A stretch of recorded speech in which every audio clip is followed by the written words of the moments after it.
Welcome to the deep dive. Today, we're tackling something really important, maybe a bit tough for anyone who owns a business, thinking about, closing the doors. Yeah, it's a big one. We've pulled together quite a few sources to really get into it. We're looking at alternatives to just closing, what the IRS needs from you, the actual money side of things, using coffee shops as a sort of case study. Which is fascinating, It actually. really is. And then the signs that maybe it is time and, okay, what are the actual steps you take? Exactly. And the goal here, the mission for this deep dive, is to give you, the listener, a really clear picture of the options, the things you need to think about. Right. So you feel informed, prepared, not kind of overwhelmed by it all. Hopefully, yeah. Okay, so where do we start? Our sources, SimpleClosure especially, really stress that just shutting down isn't always the first move. No, definitely not. There are quite a few different ways to exit. Other strategies to think about first. Like selling the business. Yeah, selling is a big one. And there are different ways that can look. You might sell to private equity. Okay, what does that usually mean? Well, often their main focus is on the ROI, the return. So there could be more changes later on. Right, or you could sell to a partner, someone who knows the business already. Exactly. Could be a smoother transition, maybe, but your pool of buyers might be smaller. Or a competitor. They might just want your customers, I guess. That's often the case. It can be a quick exit, potentially, but maybe less control over the terms. And then there's the tech company acquisition possibility. Yeah, a larger tech company could bring in a lot of cash, resources, but it might totally change the business's direction. So lots of variables. Finding the buyer, the negotiations. You might even have to stick around for a bit. Often, yeah. In an advisory role, maybe, it takes time. Okay. And besides selling, what else? SimpleClosure mentioned insolvency solutions. Sounds serious. It can be. This covers things like restructuring debt, maybe trying to renegotiate with creditors. How does that work? Well, sometimes the possibility of bankruptcy actually gives you leverage. Creditors might rather get something back than just pennies on the dollar if you go bankrupt. But, and this is key, for restructuring to really work long term, you need to make real changes. Yeah. Strategy, operations, structure, your team, all that stuff. It needs to be fundamental. Makes sense. And then there's actual bankruptcy, Chapter 7 and Chapter 11. Right. Chapter 7 is liquidation. Basically, selling off assets to pay debts, debt forgiveness, though usually not personal guarantees, and the business closes pretty quickly. SimpleClosure called it fast, fierce, and all-encompassing. That sums it up pretty well. It's a definite end for the business itself. Okay. And Chapter 11. That's reorganization. The business keeps operating under court supervision while you work out a plan to pay back a portion of the debts over time. So more complex, takes longer. Definitely takes effort and time. But it keeps the business alive, potentially for a future sale. And one more alternative, ABC, assignment for the benefit of creditors. Yeah, ABC. It's less common maybe. But it involves transferring the company's assets to a third-party trust. A trust. Yeah, often managed by a specialist, like a chief restructuring officer. They liquidate the assets and pay the creditors. Buyers might purchase assets, but they take them with any existing liens attached. Interesting. So the big takeaway is don't just assume closing is the only path.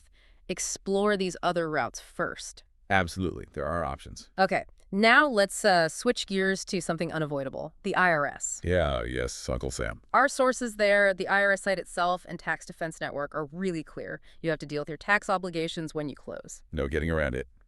And it's detailed. Doesn't matter if you're a sole proprietor, partnership, corporation, LLC. They're federal rules. And state rules too, right? You need to check those. Definitely. Always check state requirements as well. So what are the main steps the IRS wants you to take? First, big one. File a final tax return and all the related forms for that last year of operation. Okay, what does that look like for, say, a sole proprietor? So you'd file your usual Form 1040, but you include Schedule C, marking it as final. You might also need Form 4797 if you hold business property. Right. Or Form 8594 if you sold the business assets as a whole. And Schedule SE for self-employment tax if you earned enough. Okay. And partnerships. They file Form 1065. Crucial to check the final return box and the final K1 boxes for the partners. Schedule D for capital gains, maybe 4797, 8594 again. Depends on the situation. And corporations, C-Corp, S-Corp. A bit more paperwork there. Form 966 for the dissolution. Then the final income tax return, 1120 for C-Corp, 1120S for S-Corp again. Check that final return box. Lots of boxes checked. Oh, yeah. Schedule D, likely final K1s for S-Corp shareholders, and potentially 4797 and 8594, just like the others if assets were sold. Wow, okay. That's a lot of forms. What's next on the IRS list? Taking care of employees. This is absolutely critical. Final paychecks and all that. Yes, final wages compensation, but also making the final federal tax deposits for payroll taxes and reporting everything correctly. And if you don't, big trouble. The trust fund recovery penalty. Basically, the IRS sees withheld employee taxes as held in trust. If you don't remit them, they can come after you personally. oof, okay. So specific forms for employees too. Yep. Form 941 or 944 for the last quarter, mark it final. Form 940 for unemployment tax, mark that final too. W-2s to employees, W-3 to Social Security, maybe Form 8027 if you deal with tips. And things like retirement plans. HSAs. Yes, you need to handle the termination of any retirement plans properly. And there are rules for HSAs. Publication 969 covers that. So employee stuff is major. What else? Well, obviously, pay any tax you owe. Seems simple, but got to do it. Right. Report payments to contract workers, Form 1099 NEC, if you pay them $600 or more. Form 1096 goes with those of filing on paper. Okay. Then you need to officially cancel your EIN, your employer ID number, and close your IRS business account. Why did you do that? You have to send a letter to the IRS, specific address in Cincinnati, with all your business details and why you're closing. But they won't close it till all returns are filed and all taxes are paid.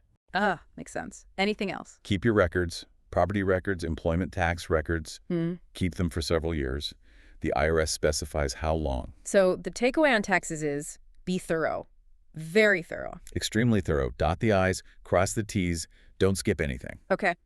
This feels heavy but necessary. Let's shift focus a bit. Let's talk about profitability, or lack thereof, using coffee shops as an example. Yeah, this is where it gets really interesting, looking at the numbers from sources like 7 Shifts and some very real talk from a Reddit discussion. So 7 Shifts gives a sense of the potential, right? How profitable can a coffee shop be? They say annual profit could range pretty widely, maybe $50,000 up to $500,000. But, and it's a big but, that really depends on niche, location, competition, your whole strategy. And typical margins for a small place. Maybe 10% to 20%, which sounds okay. Until you see the costs. Exactly. Startup costs can be huge. $60,000 maybe for a small kiosk, but out to $400,000 for a full brick-and-mortar place. Wow. What does that cover? Everything. Lease, equipment, renovations, inventory, licenses, hiring people, marketing, utilities. It all adds up. And then the monthly bills keep coming. Oh, yeah. Operating costs. $9,000 to maybe $37,500 a month. Rent, inventory refills, payroll, marketing, utilities, maybe loan payments. And so many things affect whether you actually hit that profit target. Franchise versus independent. Right. Franchises might have lower margins because of the fees. 7 Shifts mentions $20K to $50K a year in fees, but you get brand recognition. The trade-off. Profit versus risk effort. Precisely. Independent shops have higher potential margins, maybe, but you build the brand from zero. What about different revenue streams? Selling merch, renting space? Can help boost revenue, sure, but often adds costs, too. More stuff to manage. And the niche matters, like a bakery cafe versus a kiosk. Absolutely critical for coffee shops. You need foot traffic, malls, business districts, universities. Yeah. But rent there is high. It's a balancing act. And pricing. You got to figure out your markup based on costs, your niche, and what people feel they're getting. Is it just coffee or an experience? So that ROI figure 7 Shifts mentioned, 12 to 24 months, that depends on getting everything right. Pretty much. Managing sales, managing costs effectively. They says things like hosting events, open mics, trivia, getting involved locally, catering, loyalty programs like Starbucks. Digital marketing, too. Yeah, essential now. Facebook, Instagram, TikTok ads, and digitizing processes, payments, CRM, employee scheduling, like with their own tool, 7 Shifts, that can help efficiency a lot. Okay, so that's the potential. Now, the Reddit discussion, that sounded more like the hard reality check. Oh, absolutely. It was very ground level, very honest about why shops lose money, especially early on. What were the big themes there? High fixed costs were huge. Rent, someone mentioned $60K a year. Staffing, maybe $100K. Utilities, $10. You need massive sales just to break even. Someone did the math, right? Like 68 lattes a day just to cover costs? Yeah, something like that. Yeah. It really puts it in perspective. You have to know your numbers, your break-even point. What does that $2 coffee actually cost you to make, including labor and overhead? Maybe it's $2. Wow. And other hidden costs came up? Tenant improvements, just building out the space, can cost a fortune. Location, again, best coffee, wrong street, dead business. There was a point about landlords maybe even wanting vacancies sometimes. A bit cynical, maybe, but yeah, the idea that keeping one spot empty helps keep rents high elsewhere. Landlord dynamics are complex. And just getting people to change their habits. Super hard. Unless you're way better, cheaper, or more convenient without messing up their routine, they'll stick with what they know. Skepticism about high prices for mid-coffee, too. Yeah, people are getting savvy. Is that $6 latte really worth it? And the advice to work for someone else first. That came up a lot. Learn the ropes on someone else's dime before you risk your own savings. Apparently, the failure rate is really high, maybe 75% in the first year, one person estimated. That's sobering. What other hidden costs? Marketing that doesn't pay off. Equipment leases. All that. Staffing costs, again, especially trying to be a good employer when competitors pay minimum wage. Building costs always being more than you think. And just competition. So much competition. So a great cup of coffee is definitely not enough. Not even close. It's a tiny piece of a huge, complex puzzle. Okay, so knowing all these challenges, how do you know when it's really time to say, okay, this isn't working? Her agenda had some signs. They did 5 key signs. First, consistently missing your revenue targets. Leads to cash flow problems. Apparently, 82% of failing businesses have that issue. They suggest trying things first, though. Optimize pricing, cut costs. Yeah, pivot marketing, negotiate, try to turn it around. But if that doesn't work, closure might be the reality. Second sign was personal health. Hugely important. Burnout. Stress. Super common for entrepreneurs. Over a third experience burnout, nearly half have high stress. Your health has to come first. No business is worth destroying your well-being over. Third, no longer believing in the mission. Right. If your heart's not in it anymore, if it feels misaligned with your goals, that causes stress too. You need to ask, can I realign this, or is it time to move on for my own sake? Fourth sign, the business just isn't scalable. Yeah, maybe costs grow faster than revenue as you get bigger, or growth is too fast, too chaotic, staff are burning out. You're actually less profitable as you grow. Only about 22% scale successfully, apparently. It's tough. If you can't fix the scalability issues, closing might be smarter than growing into failure. And the last sign from her agenda, no demand. Basically, your product or service is becoming outdated, like Kodak and film cameras. If the market has moved on, you either need a major pivot or you might just be throwing good money after bad by staying open. So those 5 signs are really about looking at the business health and your personal health together. Exactly. A framework for that tough assessment. Okay, decision made. It's time to close. What are the actual steps? Tax Defense Network had a checklist, A right? very practical checklist. Breaks it down. First, assets. Selling stuff off. Yep. Sell remaining inventory. Sell business assets. Remember those IRS forms? 4797-8594. Figure out how to distribute anything left over. Comply with bulk sales laws, if applicable. Okay, then employees. Give them proper notice, timeline, final paychecks, including vacation time, all that. And then there's a whole list of miscellaneous stuff. Oh, yeah.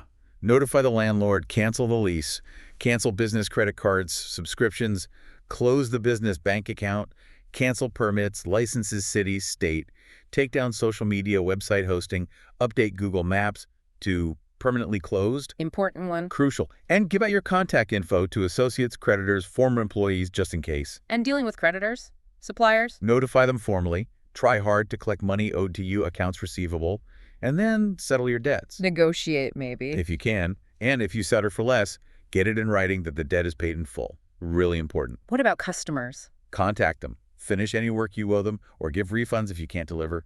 Be upfront. And taxes, again. Always taxes. Final employment taxes, state and federal. Final income taxes. Final payroll deposits. Final retirement plan returns, like Form 5500. Final sales tax forms and payments.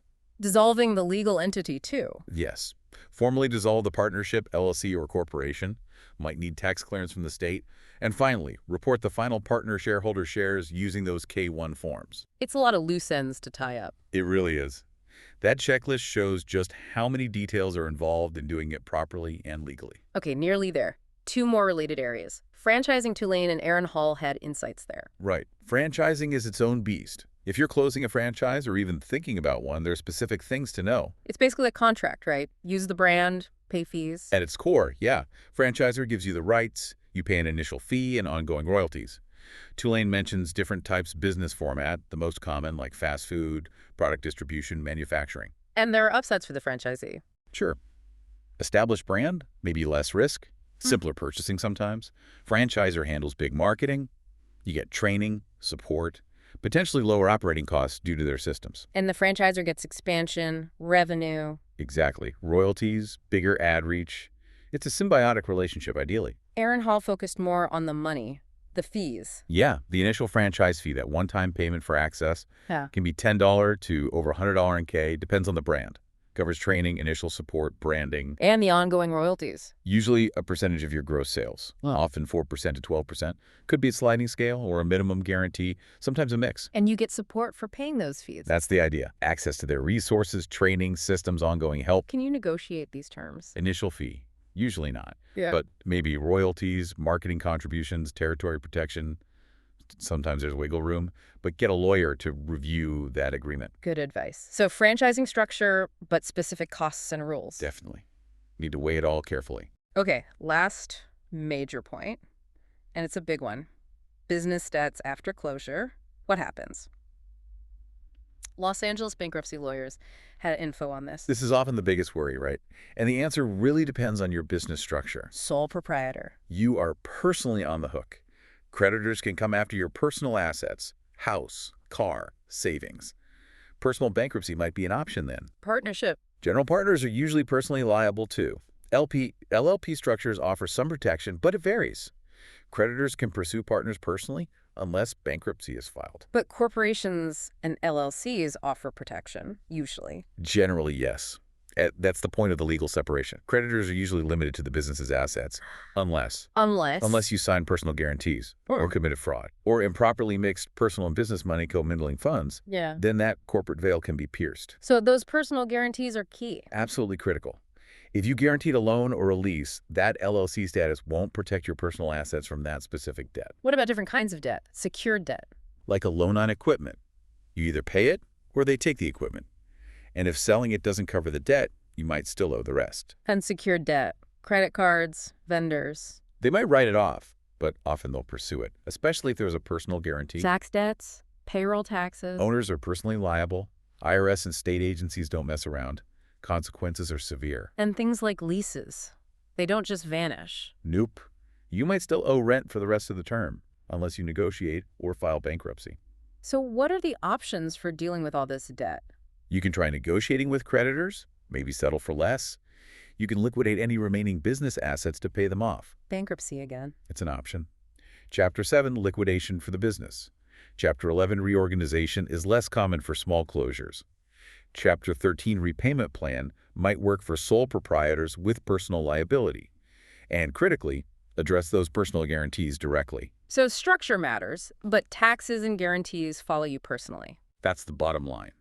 Bankruptcy is a tool for overwhelming debt, but those specific debts often remain your responsibility. Okay. Wow. That was a lot, but incredibly useful information, I think.